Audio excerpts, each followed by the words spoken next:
Africa Today Télévision, votre télévision panafricaine. Mesdames, Messieurs, bonsoir, merci de nous préférer et bienvenue dans ce journal. Le Conseil économique et social a démarré ce mardi sa session ordinaire de l'Assemblée plénière au compte de l'année 2017. Regroupant l'ensemble des conseillers, cette session a pour principal objectif débattre et étudier des questions de préoccupation nationale. Li Marema Beido. Durant 2 mois, les membres du Conseil économique et social vont se pencher sur les sujets et préoccupations assortis d'avis et de recommandations adressés à l'exécutif et à l'Assemblée nationale. Pour cette année 2017, la problématique de l'exode rural, la migration des jeunes guinéens et africains, la mise en œuvre des projets de construction de barrages hydroélectriques et l'autonomisation de la femme guinéenne sont entre autres axes clés en l'analyse pour ces conseillers. Mesdames et messieurs les conseillères et conseillers, cet honneur fait au CES de Guinée a été rendu possible grâce à la forte implication de vous tous et toutes. Soyez-en remerciés. Chers invités, mesdames et messieurs, nos sessions sont véritablement des tribunes de débat, de discussion ardue et de dialogue sincère et ouvert. Et c'est grâce à cela que nous aboutissons session après session, année après année, à des avis et recommandations toujours pertinents. Nous espérons que la présente session s'inscrira dans le même axe grâce à la ponctualité, à l'assiduité et à l'engagement habituel de toutes et de tous les distingués conseillères et conseillers que nous sommes. Représentant le chef de l'État, le ministre conseiller spécial à la présidence chargé des institutions a remercié les membres du Conseil pour leur implication et dévouement dans la résolution des problèmes majeurs de développement du pays. Pour cet acte hautement patriotique, de la part de chacun de vous, soyez assurés de pouvoir compter sur le soutien sans réserve de M. le Président de la République à votre institution et qu'il ne ménagera aucun effort dans ce sens. Par la même occasion, Monsieur le Président de la République, le professeur Alpha Condé, vous adresse ses vives félicitations pour le dévouement civique avec lequel vous vous acquittez de votre mission depuis l'installation du Conseil économique et social. Pendant cette plénière, le Conseil aura une conférence le 30 mars avec Transparency International afin d'échanger sur la gestion de la riposte contre Ebola. De l'autre côté, la Guinée s'active pour la mise en route des procédures d'adhésion à la FITI. FITI, c'est l'initiative nationale pour la transparence dans le secteur de la pêche. C'est dans cette optique que les cadres du département de la pêche ont initié ce mardi 8 mars 2017 un atelier de formation qui regroupe l'ensemble des acteurs impliqués dans ce domaine. Compte rendu, Aïssata Fofana. Tout comme l'initiative de la transparence dans les industries extractives, le secteur de la pêche aussi veut s'inscrire dans la logique de la bonne gouvernance. C'est pourquoi en mai 2016, le pays a officiellement manifesté sa volonté à adhérer au groupe consultatif de la FITI, l'initiative nationale de la transparence dans le secteur de la pêche. Cela pour accroître la bonne gouvernance dans la gestion de ce secteur. Pour le représentant de la Confédération nationale des professionnels de la pêche en Guinée, il est difficile de comprendre que la Guinée, en dépit des potentialités halieutiques, ne ressente pas les retombées. Dès que nous parlons de pêche guinéenne, nous nous trouvons devant un paradoxe. Pays potentiellement riche en produits halieutiques, ne tirant que de maigres résultats économiques et sociaux. Après donc l'élaboration de l'avant-projet de décret de création de cette structure multipartite de promotion de la bonne gouvernance en décembre dernier, les acteurs évoluant dans le secteur de la pêche s'activent désormais pour la mise en route de la première phase des procédures d'adhésion de la Guinée à la FITI. Une démarche que trouve salutaire le chargé des opérations du partenariat régional pour la conservation des zones côtières et marines en Afrique de l'Ouest.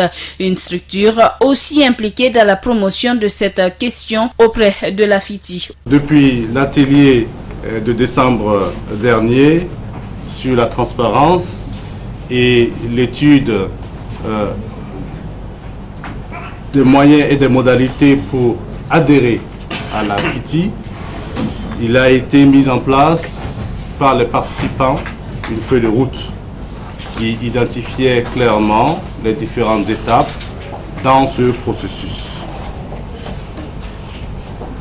Je voudrais tout simplement vous féliciter pour le leadership que vous avez eu dans la concrétisation de la volonté politique de la Guinée d'adhérer à la FITI. Pour le ministre de la Pêche, de l'Aquaculture et de l'Économie maritime, le présent atelier marque un tournant dans la gouvernance des pêches pour appuyer le processus décisionnel dans l'élaboration et l'adoption des plans d'aménagement et de gestion des pêcheries guinéennes. À cet effet, donc, le département prévoit la mise en place d'une plateforme consultative. Cet organe est hétérogène. Il regroupera en son sein à égale participation les représentants du secteur public et ceux des acteurs non étatiques, à savoir les organisations des professionnels du secteur des pêches et les organisations de la société civile présentes sur le terrain et qui s'intéressent à tout ce qui touche ou au devenir des ressources halieutiques. La pêche représente un secteur majeur et stratégique pour l'économie nationale. D'après André Loy, il contribue à la création de richesses, à la recette budgétaire, à la création d'emplois, mais aussi la sécurité alimentaire. La Guinée vient de signer 2 protocoles d'accord avec la Tunisie. Ces conventions de partenariat viennent fortifier le climat des affaires entre les 2 États. Parmi les conventions, une a été signée entre la Confédération patronale des entreprises de Tunis et celle de la Guinée. Le compte-rendu est signé Alseni Diallo. La Guinée s'ouvre davantage au monde extérieur. La Tunisie est aussi intéressée par le potentiel guinéen. Et les organisations patronales ne manquent pas de saisir cette opportunité pour garantir cette relation de partenariat que les 2 États ont bien voulu tisser. 2 protocoles d'accord lient désormais les 2 nations devenues sœurs. Le premier est signé entre les confédérations patronales des entreprises de Tunisie et de la Guinée. Cet accord permet aux hommes d'affaires guinéens de favoriser l'installation de leurs frères tunisiens dans le pays. Nous avons voulu, avant qu'ils ne soient là en nombre souhaité, que notre organisation patronale prépare pour eux, ouvre pour eux le terrain guinéen. Ils sont bien organisés dans leur pays. Il faut qu'ils trouvent ici une structure bien organisée qui peut leur donner la facilité, la possibilité de s'installer davantage en Guinée. C'est pourquoi on a signé un protocole. Le deuxième, lui, rapproche un cabinet guinéen spécialisé dans le domaine de l'audit et du conseil d'un autre groupement d'hommes d'affaires TABC. Les objectifs sont presque identiques, faciliter l'investissement tunisien en Guinée. Il s'agit en réalité pour nous d'être le représentant de ce groupement d'hommes d'affaires TABC en Guinée. C'est-à-dire les assister dans toutes les démarches juridiques et fiscales, les tenir informés de toutes les opportunités qu'il y a, les opportunités d'affaires, également être leur partenaire dans le développement de leurs entreprises en Guinée.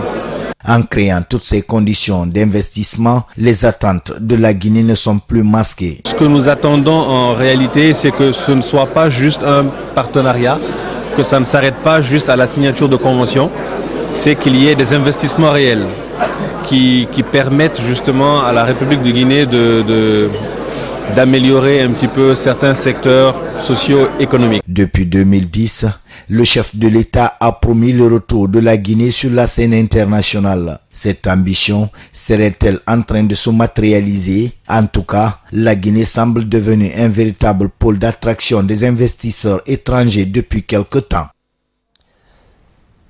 Santé dans cette édition, la prévention par vaccin contre le virus Ebola entre dans sa deuxième phase.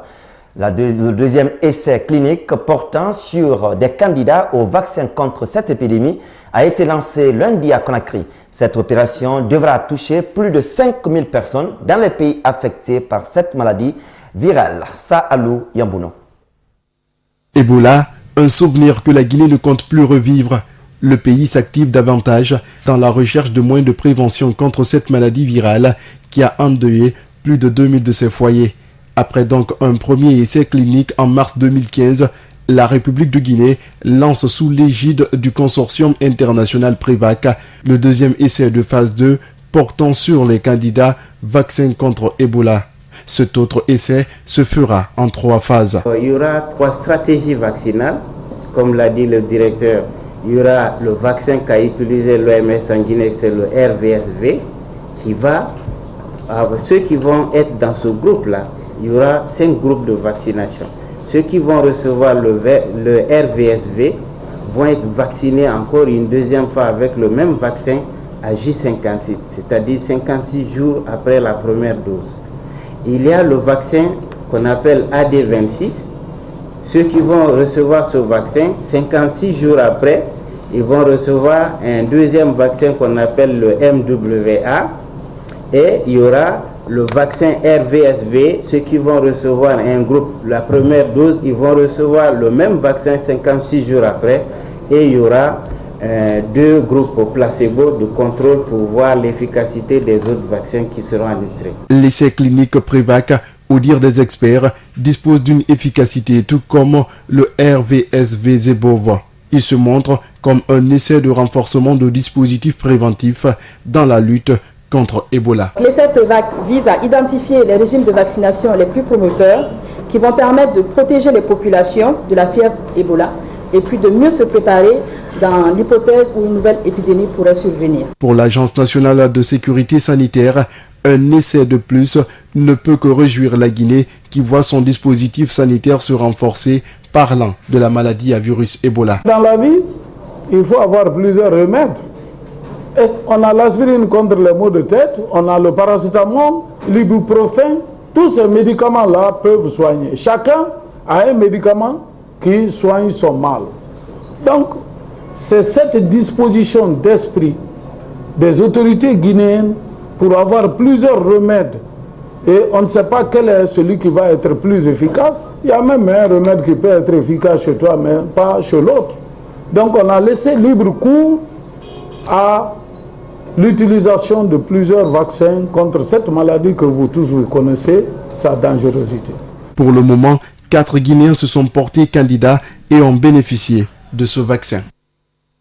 Saalou Yambouno, il faut dire que l'introduction future de ce vaccin homologué contre la maladie à virus Ebola a été inscrite en bonne place des points débattus lors de l'atelier d'élaboration des plans et stratégies de communication et mobilisation sociale post-Ebola tenu récemment à Kindia. Selon les spécialistes, l'essai vaccinal auquel se sont prêtés la Guinée et les autres pays touchés par cette épidémie s'est soldé par une réussite. Le point avec Soari Boubacar.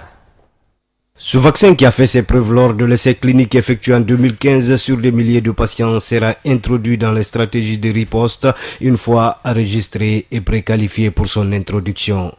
En Guinée, près de 5000 contacts ont reçu ce vaccin durant cette période et parmi eux, personne n'a développé après la maladie. C'est assez impressionnant comme résultat. C'est pour cette raison que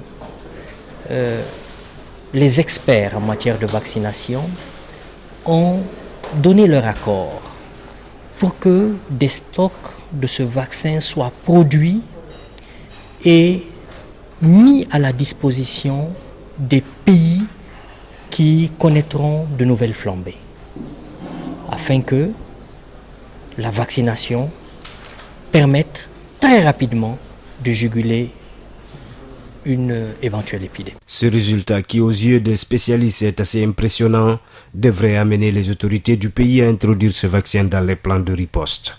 L'essai vaccinal à laquelle s'est prêté la Guinée et les autres pays de la sous-région qui ont été touchés au même moment a été si concluant qu'aujourd'hui on est invité à intégrer dans le dispositif de riposte la vaccination comme un véritable levier pour circonscrire l'épidémie. Une fois homologué, ce vaccin pourrait mettre le virus Ebola hors d'état de nuire.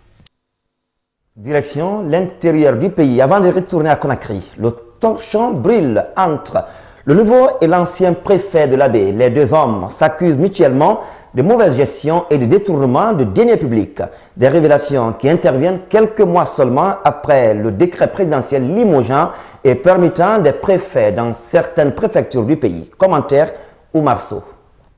La bataille semble être déclenchée entre l'ancien et le nouveau préfet de l'Abbé. Les deux administrateurs de la ville de Karamoko, Alpha Molabé, se rejettent la responsabilité dans leur gestion. Des accusations fondées sur la malgouvernance, le détournement et la corruption. La semaine dernière, l'actuel préfet Elhadj Safioulaye Ba a profité du conseil administratif préfectoral pour parler de la gestion bancale qu'il aurait héritée de son prédécesseur. Autre problème souligné, la vétusté des infrastructures et l'absence de crédit de fonctionnement.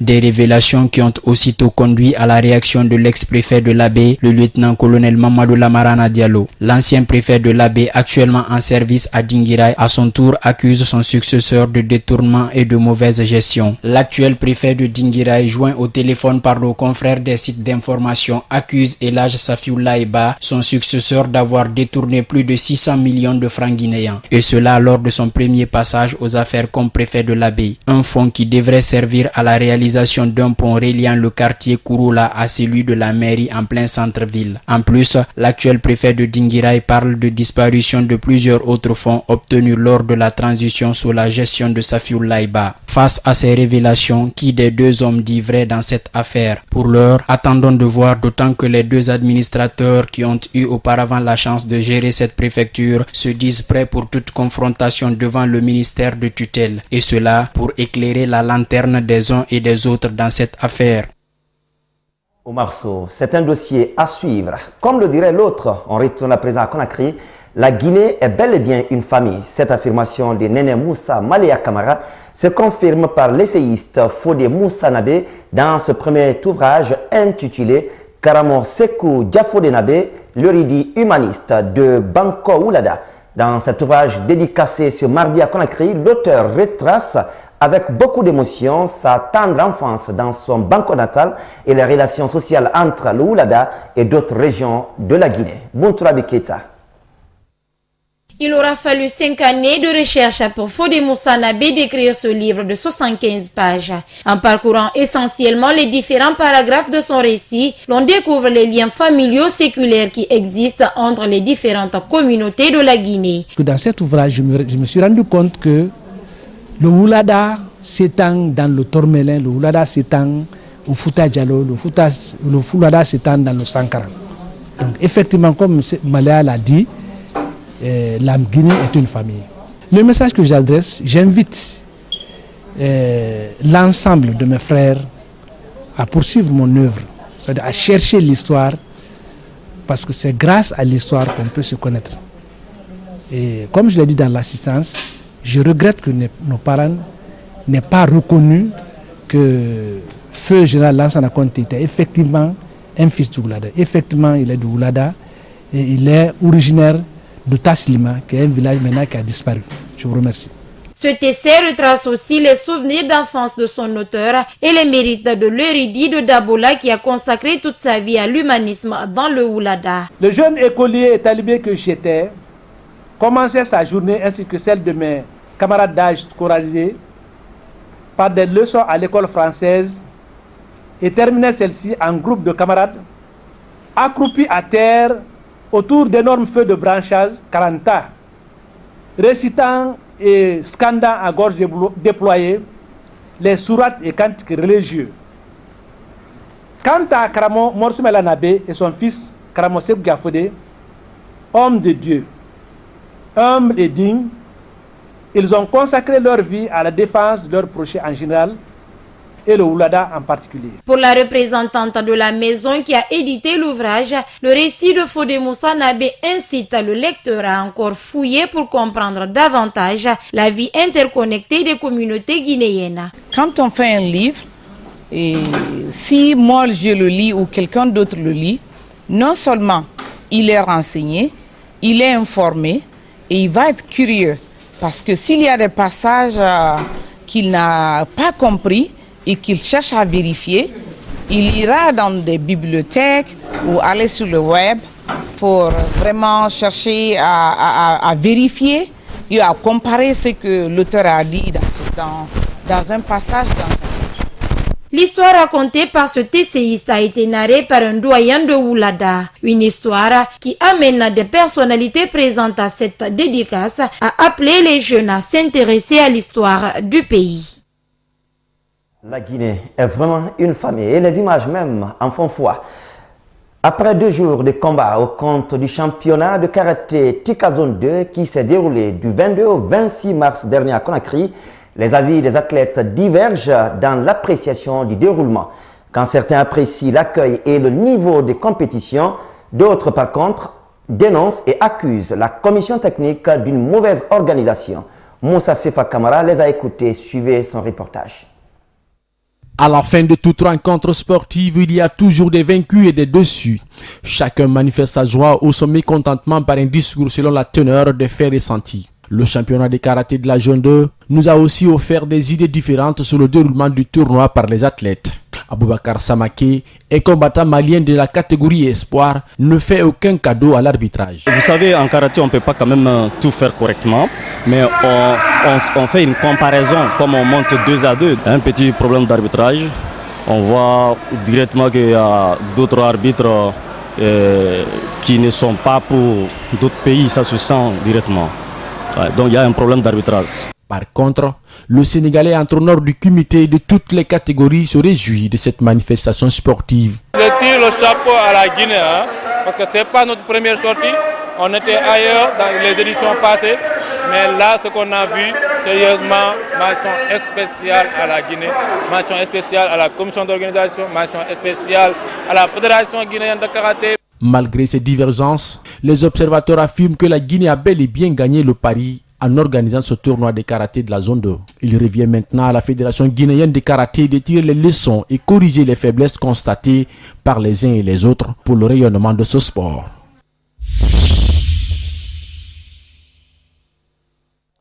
Sur le continent à présent, au Niger, après 15 mois de prison, une dizaine de militants de l'opposition accusés d'atteinte à la sûreté de l'État ont recouvré la liberté. Tous avaient été arrêtés dans le sillage de l'annonce d'une tentative de coup d'État présumée contre le président Mamadou Issoufou en 2015. Suivez. Non-lieu pour plusieurs prévenus dans l'affaire de la tentative de coup d'État présumée contre le président Issoufou Mahamadou en décembre 2015 au Niger. Le tribunal militaire a, dans un arrêt rendu le 23 mars, prononcé un non-lieu partiel pour 14 des 24 personnes présumées impliquées et incarcérées depuis plus de 15 mois dans différentes prisons du pays. Nous étions persuadés, au vu des éléments du dossier, il n'y a aucun élément susceptible, en tout cas de penser, qui sont impliqués dans cette affaire de coup d'État. Donc la justice a fait son travail. C'est vrai que la justice a pris beaucoup de temps pour les libérer, mais aujourd'hui c'est chose faite, ils sont libérés, ils sont libres de leur mouvement. L'ensemble des civils, pour l'essentiel des membres de partis d'opposition, ont tous bénéficié de ce verdict, de même que 3 douaniers et 2 militaires. 10 militaires restent encore en détention. Parmi eux, le présumé cerveau de l'opération, le général Salou Suleiman. Le parti d'opposition, le Modern Fall Lumana de Hamma Amadou, se réjouit de ces libérations. Dire merci à Dieu d'abord. Dieu qui a fait triompher la vérité. Nous avons toujours dit que c'est un coup monté. L'histoire nous a donné raison. Le message aujourd'hui, c'est de dire Barka à toute la grande famille de Lumana, de l'intérieur comme de l'extérieur. La procédure se poursuit actuellement auprès des juridictions militaires. Pour rappel, c'est le 17 décembre 2015 que le président de la République avait lui-même confirmé dans un message à la nation cette tentative de coup d'État qui visait selon lui à une déstabilisation des institutions. Tout au sud du continent, victime de la sécheresse qui sévit dans la région, la production agricole sud-africaine a véritablement chuté.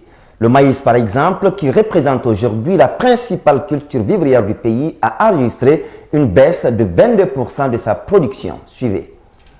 Le secteur agricole sud-africain est de moins en moins dynamique. La filière a souffert du phénomène El Niño et des conséquences de la sécheresse durant la campagne agricole 2015-2016. Le maïs, qui représente la principale culture vivrière de l'Afrique du Sud, a enregistré une baisse de 22% de sa production en 2016. Dans la ville du Cap, où le climat est à caractère méditerranéen, les agriculteurs s'attendent pour la campagne agricole 2017 à une meilleure saison hivernale.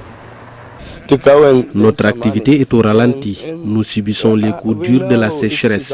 Nous avons du mal à acheter des intrants car nos productions ont baissé considérablement. Beaucoup de nos bêtes sont mortes. En Afrique du Sud, près des 2/3 des terres agricoles sont consacrées à l'élevage. En effet, l'aridité des sols ne permet d'exploiter que 13% des terres à des fins agricoles. Le gouvernement sud-africain, dans l'optique de booster le secteur, a entamé des séries de réformes. Il s'agit entre autres de renforcer les centres de formation communautaires dans leur rôle de promotion technique et organisationnelle des petits producteurs ou encore d'accorder des subventions et des intrants aux agriculteurs des différentes provinces du pays. La politique du gouvernement sud-africain cible en priorité ceux qui pratiquent l'agriculture familiale, appelée aussi Emerging Farmers. Nous avons pour objectif d'appuyer leur développement et leur plus forte intégration au marché agricole. Le secteur agricole contribue pour 2,4% du PIB et emploie 4,8% de la population active en Afrique du Sud. Les principales cultures sont les céréales, notamment le maïs, le blé, l'orge et le sorgho. Aujourd'hui, face à une faible pluviométrie, les experts préconisent de nouvelles réformes agraires différentes de celles initiées depuis 20 ans.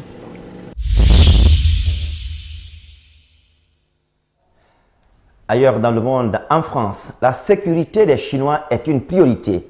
C'est la réponse du Quai d'Orsay à Pékin qui réclame le respect des droits de ses ressortissants.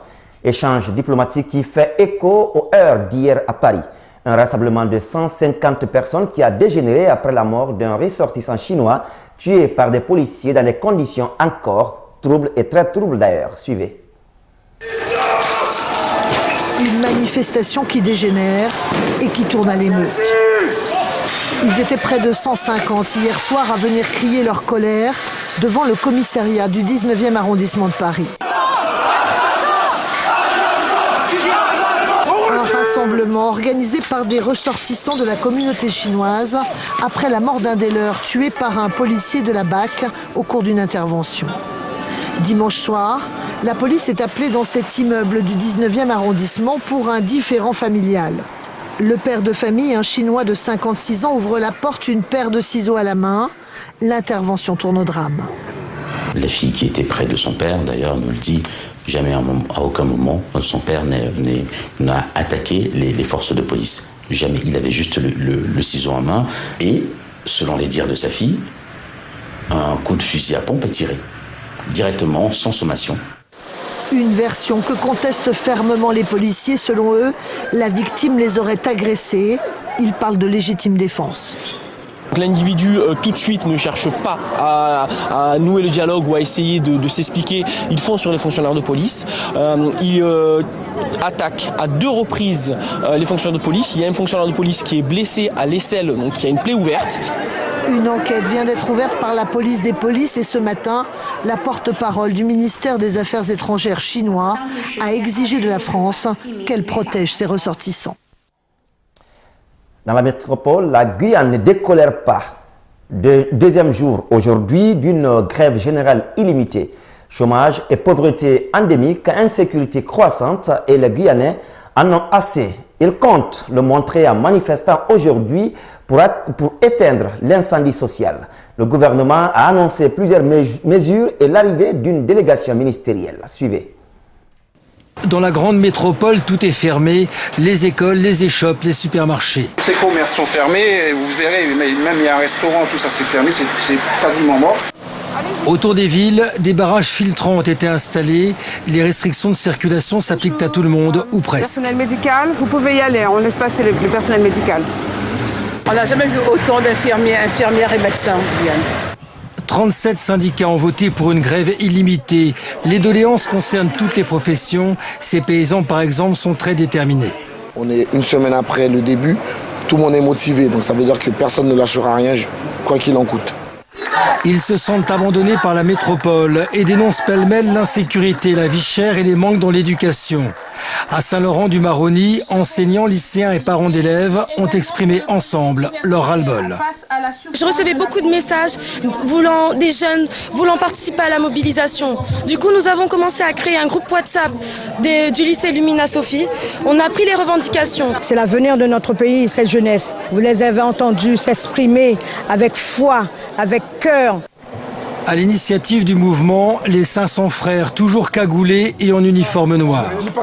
Ils ont appris l'arrivée prochaine de ministres du gouvernement, mais cela ne leur suffit pas. Il faut que M. Cazeneuve, lui, en personne, se déplace, puisque nous avons des questions à lui poser, nous avons des revendications, la Guyane est en danger. Les protestataires prévoient une journée morte. Sur les barrages, tout est déjà organisé pour tenir plusieurs jours. Soulagement pour le Brésil, secoué par le scandale de la viande avariée, le premier exportateur mondial s'est déminé pour redorer son blason. Enjeu pour le pays qui exporte plus de 60 millions de dollars de viande par jour, qui se devait de regagner la confiance de ses clients qui avaient fermé leur marché. Les efforts ont été payants. Plusieurs pays, dont la Chine, importateur numéro 1, ont décidé de lever les restrictions. Suivez. De la viande avariée certifiée propre à la consommation par des inspecteurs d'État corrompus par des industriels. Voilà 10 jours maintenant que le scandale a éclaté au Brésil. Les chiffres sont éloquents, une chute de près de 20% des exportations de viande brésilienne. C'est un coup terrible pour le premier exportateur mondial de viande qui en tire sa 3e source de devises. Les autorités cherchent à rétablir la confiance. C'est même la priorité absolue du ministre de l'Agriculture. Nous avons démontré très clairement qu'il n'y avait pas d'enquête sur des problèmes sanitaires. Le Chili, mais aussi l'Union européenne, la Chine et le Japon ont levé leurs restrictions. Pas de problème avec la viande brésilienne en général, insiste le ministre, mais 21 usines de transformation actuellement sous enquête sont interdites d'exportation, reconnaît-il aussi. Pour sa part, l'Union européenne, qui a partiellement levé ses restrictions sur les importations de viande brésilienne, fait savoir que tous les lots provenant des établissements concernés seront renvoyés au Brésil. Et elle demande des garanties. Je m'attends à ce que les autorités comprennent que c'est à elles d'agir le plus vite possible pour restaurer la confiance dans le système officiel de contrôle. Les consommateurs européens, éprouvés par de nombreux scandales liés à la viande depuis les années 90, se laisseront-ils convaincre ? Dans l'immédiat pour le Brésil, le soulagement est venu de la Chine, premier acheteur de viande brésilienne, qui a donc annoncé la reprise de ses importations sans dire quand. Les autorités y voient une reconnaissance de fiabilité. Au total, une vingtaine de pays ont partiellement ou totalement fermé leurs portes à la viande brésilienne. Pour terminer, on l'annonce déjà comme le pire cyclone en Australie depuis 2011. Et depuis quelques heures, Debbie balaie le nord-est de l'île continentale. Un cyclone qui a touché terre dans l'état de Queensland, d'où des milliers de personnes ont été obligées d'être évacuées. Suivez. Comme prévu, Debbie a touché l'état du Queensland dans le nord-est de l'Australie. Plusieurs dizaines de milliers de personnes ont été évacuées des villes côtières. Des abris ont été mis en place pour elles. Pourquoi tout le monde ne vient pas ici? C'est l'endroit le plus sûr et c'est probablement le pire cyclone qu'on ait vu depuis un moment. Les autorités du Queensland sont sur le pied de guerre face à une tempête que la première ministre a qualifiée de monstre. Nous allons subir les impacts du cyclone Debbie durant les 3 à 5 prochains jours, puisqu'il se déplace le long de la côte. Les pluies torrentielles et les vents violents qui s'abattent le long des côtes attestent de la puissance du cyclone. Près de 40 000 foyers sont privés d'électricité. Des vents de près de 260 km/h ont été répertoriés, notamment sur l'île d'Hamilton, au cœur de la Grande Barrière de Corail. Les autorités craignaient surtout l'arrivée de la tempête à l'aube ce mardi au moment des marées hautes et le risque de voir un grand nombre de villes envahies par les eaux. Mais contre toute attente, Debbie a ralenti sa progression pour être déclassée de 4 à 3 sur une échelle de 5 et toucher les côtes vers midi, heure locale. Ici, on se souvient encore de Yassi qui avait ravagé les stations balnéaires, mais aussi les champs de canne à sucre et les bananeraies, il y a 6 ans. Voilà, c'était tout au compte de cette édition. Tout le plaisir a été pour nous de vous servir et de vous savoir nombreux. On se retrouve encore demain pour la première grande édition de la journée. Ce sera à 20 h mercredi et au revoir.